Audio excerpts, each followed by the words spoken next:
always extra test levels raising here when there's technical issues. But no, so this is, the talk is probably might signals that I'm going to talk about something else, is there's complexity in the name. But it's not going to be a complexity theory in this talk. So this, but we're going to look at complexity nevertheless, but we're going to use a different tradition than complexity theory, like you probably know from Kneven and stuff like that, like Dave Snowden and all.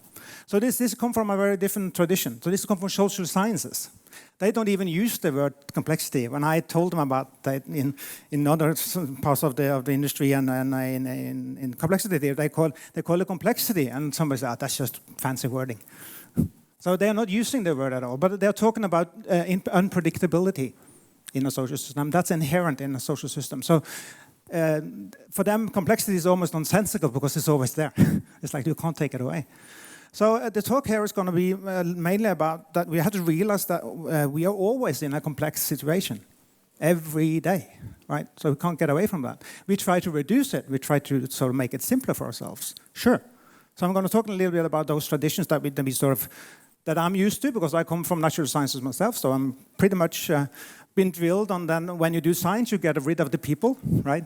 You should have the data. The data is king, right? All that. So in a sort of awkward way, I'm actually following up on what Farley said in the keynote. I guess everybody was on the keynote. He was talking about learning and managing complexity, right? And he was talking about a lot of techniques and patterns and ways to do that. What I'm going to do, I'm going to take, okay, the patterns and the processes and all good, but what is enabling those things? I'm going to take it to another level. And the enabler here is actually the structure. How we organize ourselves is so defining to what we can do. You've probably been in a Scrum team or something similar, that some teams work perfectly well and it's fantastic, other ones are terrible, like an Agile team. So why is that? And that's hopefully something I'm going to get into at some point. I'm getting to the point where I need slides. Sorry about this. I need to get a new computer, obviously. Yeah. While you're waiting, I can show you why I probably should get it anyway. Just you probably shouldn't use the computer without dumping it. So, but I checked. So, okay, is the battery broken or something? The battery runs here. So I'm lucky. So, but this works. No works. Oh, apart from that, but that's not that issue. So. Sorry. Sorry. Yeah, that looks like a silver. Now it's me falling on ice. So I've done that before, broke my leg and everything. But yeah, I'm Bambi on ice, obviously. Yeah. So what's the next slide I was talking about? Oh yeah. We can of course go there. I have an image when we get there. I have an image of a painting by some Norwegian artist called Christian Krogh. He's not probably that well known outside of Norwegian borders, but he's very well known in Norway. And he's painting a famous painting called Discovery of Vinland. Anybody seen it? No. It is a painting of a set of some sailors from the Viking area. Vinland was the Vikings discovering America. So there's a guy pointing at the land and saying, this is America, right? This is Vinland, what they call Vinland, which is Newfoundland, I think. So the thing is that they travel across the oceans, right? So it's just honing in the idea that complexity is something that we are actually quite used to, and we enjoy, and we want to explore it. And also have a connection there. My only little way of putting Kubernetes into my talks. Do you know the guy who's steering the boat? The steerman? You know what he's called in Greek or in Latin? Kubernetes. That's the steerman. So cybernetics, same word. So I had Kubernetes in the talk. Sorry, I didn't. Yes. So, but if you imagine the steerman, I mean, you can't have a plan. You have to, you know where you're going, but you have to adjust all the time, right? Like Dave Farley talked about this broom that has to balance. Same idea. So it's like we know this well, but for some reason we think we can make things predictable all the time. And if you do the social system, it's not only a bad model, it's a hurtful model as you probably, most of you have experienced at some point. Yes. Wait, thank you, Maxime.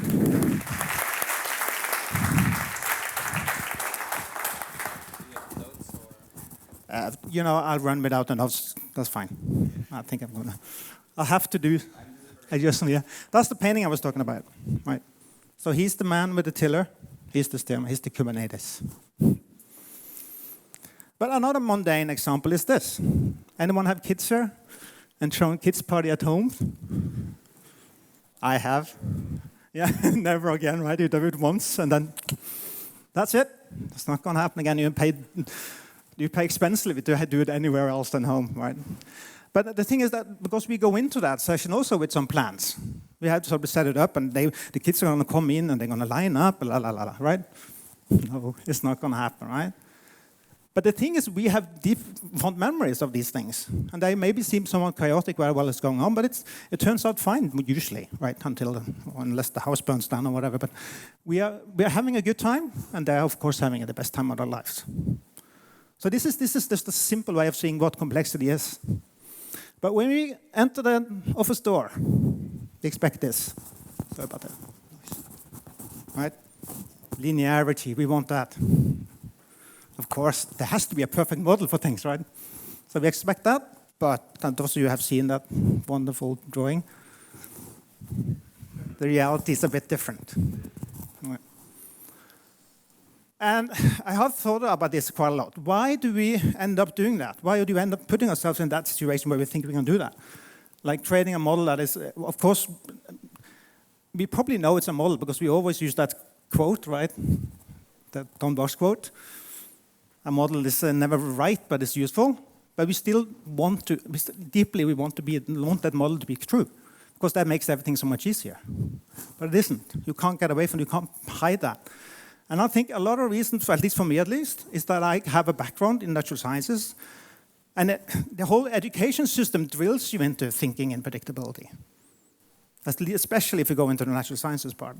But I think also a lot of that, this comes into that we have a worldview of things. So things that when we see the world, we explain it. We have a sort of internal model. So if you're religious, for example, you have a very specific internal model based on what your religion is, right? Or whatever reason. So there are things that shapes us.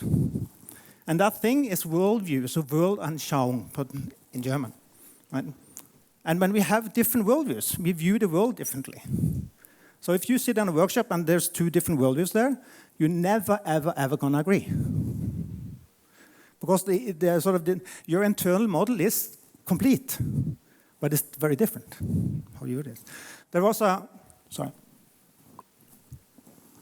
philosopher in the 40s called Stephen Pepper. He defines 4 worldviews. Or he found 4 worldviews.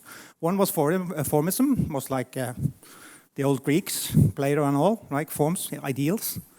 I'm not going to look into that, but 3 others are very interesting. They are mechanism, which you can imagine. There's organism, looking at things as people or at animals, and there's contextualism. The latter one we're going to get to later on, but I'm going to explain examples for the 2 others and where we run into troubles because of it. Where do you think I went with this? Mechanism, of course, right? Predictability, turn one wheel, the other one turns. It's linear. But there are parts, so it's a system. And you don't understand the system unless you understand the parts. So it's a system, but it's a mechanical system. So it's still, even being a mechanical system, Acuff said that the system is never the sum of its parts, it's a product of interaction. That's a famous quote from him. But it's still a mechanical system. He uses the car as an example often. You don't understand what a car is until you understand the whole. You don't understand it based on the braking pedals, for example, or something like that. You have to understand the whole, what it's used for. But it's still a mechanical system. I can't get away from that noise. I don't really like the breathing noise myself. So. Another interesting thing, I'm not going to go into that here, is that analysis then actually doesn't work if you take this on board properly. Right? Because if it's an indivisible whole and you look one of the parts, you're not going to understand, of course, not the system, but you're not going to understand the function of the part either, because you don't see it as part of the system. You have taken it away from the system. So you lose essential properties when you do that. But he also goes on. into a social area, because he was a social science, or he wasn't a social science, he was an operational researcher, but he was dealing with social systems, of course. But he also said an organization is a system, and the performance of a system depends more on how the parts interact than how they act taken separately.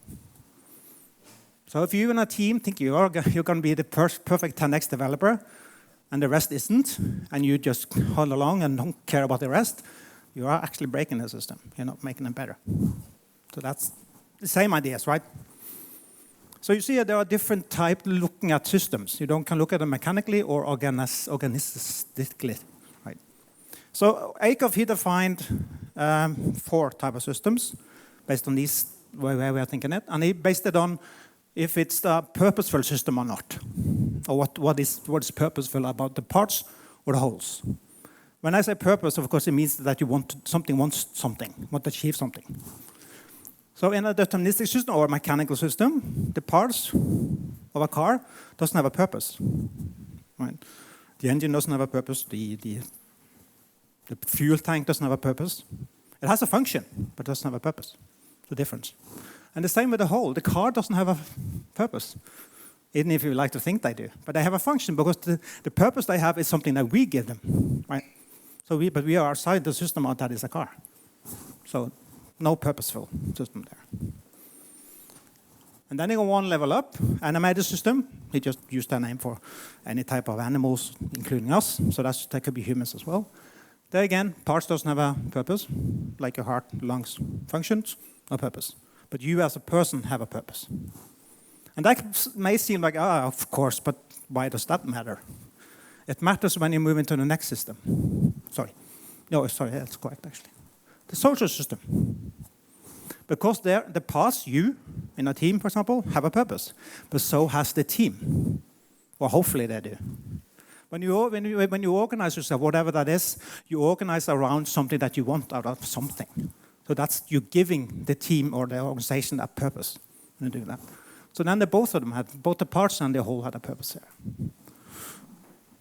I'm not going to go so much into the last one, but that's just to complete the picture. So I'm going to skip that. So the thing is that the model that we looked at earlier means that the parts have people in it. So it's not a mechanical system anymore, right? Unless you treat people as mechanics. And I hope you don't do that, right? No, you don't want to do that.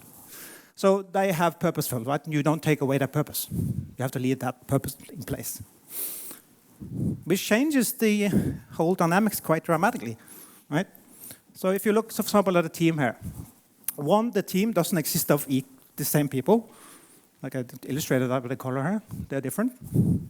They're always going to be different. They're going to change all the time as well. They're not going to stay the same. Every day can be different.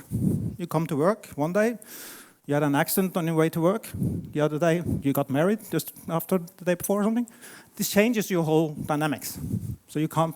People are not predictable, unpredictable. As I said, complexity is like a nonsensical thing in social science. It's always there. But say that you wanted to build a team then, right? You wanted a semi-autonomous team. I'm not using autonomous there consciously because the team is never autonomous in an organization. Unless you are the organization, the team is the organization, you have to relate to the rest of the people, right? So say that you have a purpose in that team. And you wish that you wouldn't be given any specific list of specifications. You want to be able to do that yourself. So you want to be given a minimal set of specifications. I'm just showing you how this can play out. And you want your work, your team, to be able to design the work themselves. Nobody else should tell you how to design it. You want the power and authority, as I said, to do that, to design, to decide how to do things, what to use, whatever. You want the variance control. It's a tricky word, but that does mean that you control the error rate, for example. If things change in the environment, you control it. That's because you know the work, right? And then you control all the information flow that goes on. You can actually skip multifunctionality because it's not important. We can come back to that later, actually. Make that easier. I can skip the word. And you want some quality of work. You want the work to mean something to you. You just want to do the same dumb job every day. You want variance. You want to be able to grow and stuff like that. And that is intrinsic motivators that you have. Pink, anyone? mastery, purpose, right, and all that, autonomy. I get back to it later on because there's more here than those 3. Let's skip that as well. All this sounded like a good ideal setup, but this is social technical system design. This was defined in the 60s, and we still struggle with this. Go on, get the button on. Right? So this is sort of legacy that I'm looking into, the social sciences legacy that we're going to talk into. I'm not going to spend too much time on specifically the social technical system design because we are going to take a step further than I said earlier. So just back to those intrinsic motivators because they are very interesting. If you as a person go to a job, they have, as I said, during the 60s, they also came up with these 6 criteria that you feel that you have. So this is before pink, but just you know that. You want some labor room. You want to be able to control something that's yours at work, right? Doesn't have to be big. It shouldn't be too big either because that's stressful. It should be something that you feel you have control over. It's a labor room. You want variety. You don't want to do the same thing every day. You want continuous learning. You want to learn new things all the time. At least you'll be able to learn as much as you want. You don't want to be stagnated. You want the work to feel meaningful for you. That is sort of, it gives you pleasure. There's something to it, right? But you also want mutual support and respect from the people around you and the society as a whole. So you probably want a work that doesn't ruin the society or break the society or is bad for the environment or whatever. Right? There are some needs that we have here. And you also want to decide a future for yourself. You want a career path. You want this work to mean something, to go somewhere. It shouldn't be stuck in a dead-end job kind of thing. And I suspect we don't use those things so much when we design things, whatever it is, especially teams. That's why I talk about these things. So socio-technical system design has been going on since the 40s. But the definition I showed earlier was from the 60s. So this is a long tradition of research in the social sciences. We hear basically nothing in IT about these things. As somebody said, talk about social technical systems, right? They said, oh yeah, we work in social and there's technical aspects and we need to be aware of that. Cool, step 1. But it's a baby step. What is meant here is that you should optimize these things together.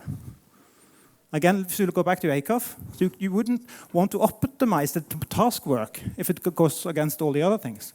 And you don't want to optimize the technical things if it doesn't comply with the rest. Same with work, how people work and how they feel, but also the structure, how they're organized. So this is the main topic at this talk, how definitive that is. And up until now, we have talked about, you saw the mechanical system earlier on, and then we have sort of moved into organistic systems, like looking at people, how they integrate, how the processes that we follow, right, at work. But now we're taking another step into what is known as contextualism. And that started also way back when, in 41. But it was then coined as open systems. If you remember the engine, for example, our car, you don't have to look at the environment. You can acknowledge that there is an environment there because the car is meant for something. It's going to be used on tarmac or whatever it is, right? So there is an environment, but it's not interacting. It's just there. You have to acknowledge that there is an environment there. But the environment is doing just fine on its own. The environment doesn't need a car to be there. So there's a disjoint between these. So they are actually closed systems. You can close them, as we do in natural sciences when we, as I said, remove the researchers and all that stuff. But what he said, and Gyal here, he said that you can't. If you do that, you create an abstraction if you separate those two. So in his model, there is no system without an environment. There's always an environment, which is interesting. Because then you can't close this because it doesn't make sense. There's always an environment there. You can't just ignore the environment in this model.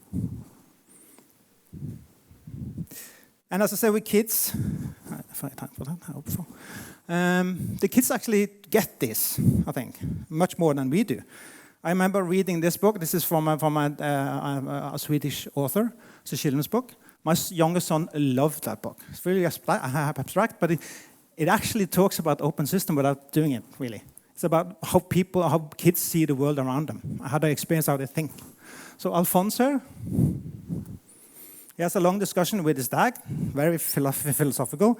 He said, okay, if there is a kitten, or if you sat on a chair and you left the chair, and the kitten comes there and lays on the same chair. It does it because it's hot still, right? Because it's the heat. So is that the heat is there. Is that something left of me there then? Because it's hot. Another example was that he was taking out the trash, and his dad patted on the back saying, "Good son," right? So is there something left of my dad here now? Because he touched my, and I feel like his hand still. Or another wonderful story there is that he's eating an apple, and he's breathing out apple scent. And the apple scent goes across the town, and then reaches a granddad on a bus stop. And the granddad said, maybe I should make apple pie for my wife tonight, or kids, or grandkids, or whatever. So the kids are very curious. I mean, when I started reading this to my son, he was 3-4 years old. And he loved it. And so it was so fantastic. Not because it was something new, because it felt he could relate to it. But we get to school, all that is gone. All this looking at things that we want to separate, we want to understand bits. We want to understand the parts, not the wholes. So yeah, it is a bit of a stretch this, but it's fascinating still. So if you go back to that person I showed earlier, if we then use the model that's come from open system theory, is that person is a system, and it's an open, purposeful system. Remember that animate model I had earlier? Which means that the person is exposed to the environment, fully exposed. There's no hiding. I think we all understand that is kind of given. But that also means when you create teams, they are the same, exposed to the environment. So an open system, here, just illustrated here with a dotted line, will expose. We will never see it as separate from the environment. So we always see these two together, which means they always interact. And the environment will change the system. But the interesting bit for me, at least, is that the system exchanges the environment. Actually, the environment is defined by the system it's an environment for. The environment doesn't exist without the systems. As I said, they are tightly linked. You can't separate them. And for a business, for example, the first environment that you encounter would be a task environment, which would be, sorry, I looked at the wrong screen. The task environment, which would be your business area, your competition, but it goes further. The environment doesn't stop there. So that's why I get back to that, what I said earlier, is that when you get to work, you bring a whole self to work. It's probably, I suspect I'm one of the few people who have heard this, but I've been told at some point that I should leave my personal problems at home when I enter work. I shouldn't bring that into the teams. And they shouldn't be bothered with my issues, whatever it is. Have you anyone heard that? Or experienced something similar? I think and maybe not as explicit as I did, but you feel that you enter the office door, you can't because you're hired, and you can't bring that to work because you're not hired for that. And so you leave it alone, probably. But you can't, because it's in you all the time, regardless. So how can we deal with these things? There is, I think, I'll talk a lot about the theory here now, but we're actually going to look quickly at the technique called a search conference. How would an organization, can be anyone, it can just be your team, but it can be a company, it actually can be your country, any organization whatsoever. How can you deal with this complexity? Like, all the way in the global environment, there could be changes in trend, right? There could be anything that affects that system. So you can't ignore anything in the environment because it's completely, utterly open. So how would you go about dealing with that? That's where the search conference comes in. It's a collaborative session, a lot of paper. There's no whiteboards there. There's no computer screens. It's all written by hand on paper. And there's a reason for that, because this is a strategic session. You want to create a community, and you do not want to become in the situation where you think, did she just change what I have written on that screen? Or did that boss came in and do some changes?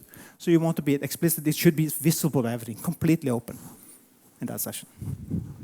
It's a very strict session, but because it had been researched, like I said, this also goes back to the 59, I think. So just how you do it, and also the ordering is really important. So for example, when you start a search, you start which is sort of given by name. You want to understand that global environment. So you start there. You try to understand what changes are happening around the system that is relevant for us. So that could be anything. And you should look at far ahead that it doesn't matter if you're an expert on the system or not. Everybody can join in. Everybody here probably could join in our search conference and had an idea what the future would be like in 10 years, for example. Have some ideas of what can happen. But when you talk about the most desirable and most probable future, then you get into what you imagine would be the future at some point. And the desirable is more like what you, say in 10 years, how would you like the world to be like? That's the desirable. But it's also very, very relevant to look at the probable system. What do you think is most likely to happen? So the group, which is 30, 40, 50 people, go through this exercise. And you do it together. You never split it up into groups. Because you want a joint view of what is going to happen. And the reason why I do it first, actually, is because it's a community building session. Because again, with purposeful systems, remember, we all want there's something we agree on that we want out of the future. So everything that sort of sets apart, maybe now because of the quarrels that we have every day, that disappears when you look further ahead in the future. So we create a community while doing that. That's really important. And then you start to look at the system as it is. I'm going to be quick, so I'm probably going to run out of time. You start to look at the system, what has formed the system as it is, what's the historical events, and you do a deep analysis of what has been going on. And then you again look at what is the most desirable future for the system. So now you sort of separate the system and the environment in this session, though. But we have that. Yeah, we're going to put it back together again in the third section, which is integration. So then we look at the constraints, because we have sort of agreed that there is an ideal future that we want, or something. There is a future that we want to strive towards, and we know what we are, what's holding us back. So we're looking at the constraints now. What is hindering us to reach that goal that we look at in the future? What is stopping us? So then we start looking at more real futures. So what is the most achievable system, and what is the most desirable? And if you actually have some ideas of what the system could look like 6, 7, 10 years ahead, then we start creating action plans that takes us in that direction. So we're not creating roadmaps here because it's too far in the future. We know that we can't do that, but we create the first steps that we do to move us in that direction. So the output of a search is a set of action plans. So this session is very specific. And so you start actually at 3 o'clock one day, continue afternoon, you continue until 9, sleep, wake up in the morning at 9, work until 9 again, and then work this third day from 9 to 3. So it's a 2-day session, 2 nights. So it's a very compact thing, and you do it. There's nothing else going on, so you only do it. So often you go off-site to do this stuff. And as I said, since you start with the aspirations that we all have and the aspirations that we share, you have created a community. There is a very specific format here that we're using. And we're going to get back to that, because when you go from that setup and back into the organization that you probably work in, and that's going to probably be a very different, tough sell. They're probably creating a lot of fantastic things that you want to do. Go back into the office the next day or the next week, and nothing happens. Because the community that you created there is gone. You were there for that session, and you come back, and it's gone. Experience that in different type of session, like event storming or whatever, right? Very energized, and this is fantastic. You go back to the office, and everything is just whistles away. And not only that, you get frustrated, so you get worse than it was before. You had a fantastic time, get back, and you get so frustrated and angry because nothing happens. So you need to continue that community. And this is where we get into the second part of what I call a 2-stage process. You do the search conference first, and if you do not have an organization that is capable of taking these ideas forward, you need to do a participative design workshop. You need to redesign your organization. So what is a redesign organization? What is that? And that's where the second bit of theory that I'm going to share with you is called the genotypical organization design principles. If there's something that you remember for this session, this is what I'm going to tell you now. I wish you take this with you. So let's look at the first one, because there are only two, so it's not too many to remember. So say you have a set of tasks that you want that a team wants to do. You would split them up, like that's probably what we normally would do. We split them up into sections, and then we would assign people to those tasks. And we would probably design them so that they fit. So there's one person that knows this well, he's going to do that task, or he or she is going to do that task. The other task is different. Okay, you can do that. You've been expert on that. Recognize that? I think you recognize that in IT as well. But when you do that, nobody in there see the whole. They only see the parts. Because they know the part very well, but they have literally no idea what the whole is. So you need supervision. You need somebody to take care of everything. Grown-ups, right? You need someone to take care of the whole. And then probably if you have a large organization, you probably need another level here. So that's of course management. You need another level, and another level, and another level, and another level. What is this? What do you recognize this as? Bureaucracy, right? This is the classic bureaucracy. This is what's going on in the Industrial Revolution. This came about that at that time. And this is DP1. You organize for efficiency there. You want to create the smallest minute part, and you want to be able to replace the workers that do that part cheaply and efficiently. Right? That's that. That's the bureaucracy that we all know and maybe love. Somebody, I don't know. The second one, of course, there's two. So the other one is called DP2, Design Principle 1 and 2. So it's not a very inventive ideas there. So instead of having separate tasks, you create group tasks. There are tasks that a group or a team should do. The same task, but it's in charge of the whole team is in charge of these tasks. So people would then be, say, a team or work group or whatever you call it. So if you look at in that model, I'm going to get back to the extra bubble. I can skip that now for now. So where do you think the responsibility for control and coordination and goals lies in these two models? Because that is very defining how they are. In the first one, where do you think that lies? There's only a place it can be, right? It's there. But where is it on the other one? Yes, well, it's only one choice. Has to go down to the group, the team. So, as I said, you remember when you do the search, if you go back to, I'm not going to step back, I'm going to go to the animations again. If you hand over the search to a bureaucracy, a DP1, that's what you probably have experienced a lot of times. Because then the power place comes in.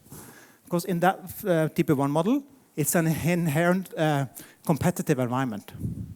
Everybody wants to make sure that they do their part of the job. If they do not, they're probably going to be punished in a way of not smack, but probably not lose the pay raise or the advancement up in the hierarchy.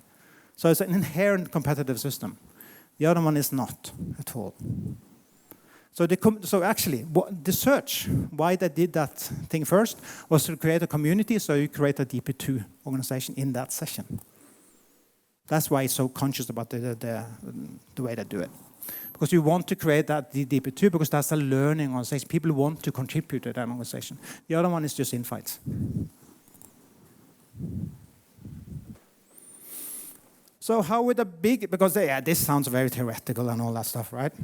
And it is, because it has been sort of refined, but it hasn't been designed like that. This is something that the research had discovered the companies doing. And this is an example from a disability care provider in Australia.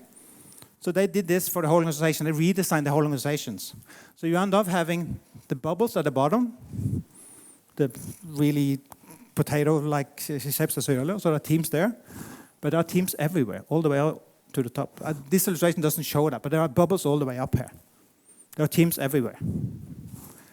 And the people at the bottom, they have different planning horizons. They work from, say, days to weeks, maybe, right? The second level works on weeks to months. And the top level works years.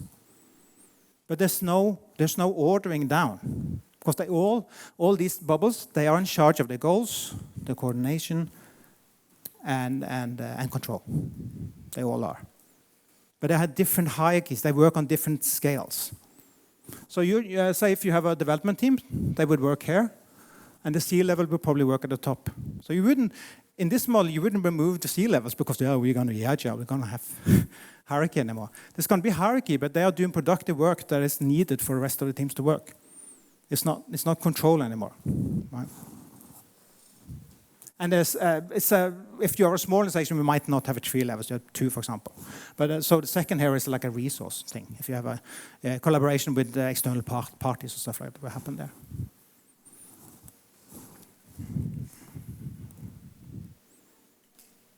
So, I should gonna skip that. I'm just going to be a little shout out. All these methods, like the participative designer workshop and the search conference, and actually the theoretical building that has been done here, it's been mostly due to the man at the right, on your left there, Fred Emery from Australia. He worked with Marilyn Emery, his partner. Fred died in '97, but Marilyn is still alive and kicking, so to speak. I actually went to Australia to do her training course, and she's 83. That's pretty fascinating that they are still working on this. So this is social science, as I said, social science that actually works. And I think we in IT, especially if you try to do Agile, we should look into this. Because we are good at creating those teams, but we don't understand how things should coordinate. Because what we actually do is we sort of move the control down to the team, but there's very little coordination. So we end up with, instead, anyone want to say it? Sorry? Yes, or safe. Right. Right. Because there is no way that the hierarchy can deal with these teams. Because it wasn't redesigned as a whole. It was redesigned as parts. So you need to do the search first to understand where you're going. And then you need to do the participative design works or something similar. It doesn't have to be exactly those. But you have to look at the parts and then build a whole from that. But you have to understand where you're going first with the search. Cool. Just going to end with a couple of interesting quotes from Marilyn. She's very direct. As soon as people are forced to compete, they have to look after their own interest. And so self-interest comes to dominate in a life on a DP1, as a proxy Huxley. All the team building in the world cannot change the stomach. So their idea is that structure is so defining that you can do anything. If you don't change the structure, it's not going to work. So you can send people to all these management courses or training courses or whatever. It's not going to really change anything because the structure is so defined. Have you heard that quote from Deming? A bad system will beat a good person any day. This is systemic. And this is why we need to view the organization as a system and a social system. And an open system, because it is. Another one is the good. It's only when people are involved in work out their own designs, that the necessary motivation, responsibility, and commitment to effective implementation is present. Very long-winded explanation. So what I've used is this, more of a meme version of it. So there's a reason why that second workshop was called participative workshop. The team has to design their own work. Nobody outside the team should design what they do. They should be in charge of that themselves. That's the whole core to this thing. I don't think most agile teams I've come across have never designed themselves. They've never self-organized. There's a manager, someone said, you work there and you would bring that person in. Oh, no, he or she doesn't fit. Let's move over there instead. Oh, no, they have too many UX left. We've seen that. So the team should be in charge of this themselves. So actually, I think we can thrive in complexity, but we need to think of the structure.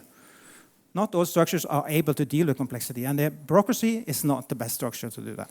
You see it again and again. They are drilled to do one thing and one thing well. They are mechanical. They are not contextual. They don't deal with the environment at all. Or they try to deal, but it's like one person high up in the hierarchy that does it. There's some boss somewhere that does it. The grown-up that does it. So you actually come to work in social organization and admit that you're a child and you're just going to follow orders. That's what you're doing there. Maybe we shouldn't accept that anymore as a way of doing it. So when we did rafting, I mean, there was a pilot at the back there, Kubernetes. But he wasn't running the boat. He couldn't have done this himself. He had a role. So he was sort of appointed leader because we trusted him. But he wasn't in a role of being a leader. In that situation, he was a leader. In another situation, when we did something else, he probably wasn't the leader anymore.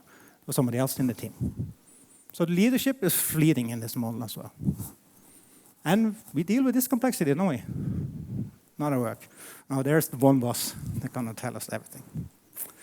So what I want for you to take from here is that I want you to actually take on board these ideas and try to change your organization to something that is better, that is more humane. So it's putting the people at the center of your organization. I know such a redesign has to be done holistically, so you need to have management on board, but I think you can help trigger that ideas and changing things. Unless we're going to be stuck in DP1 forever.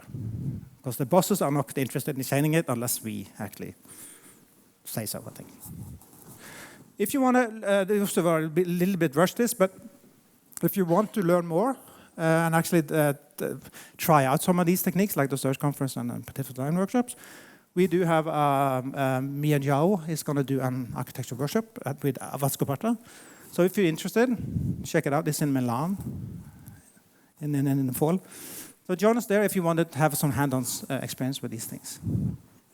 Okay, I think my time is well over as well. Yeah. Thank you.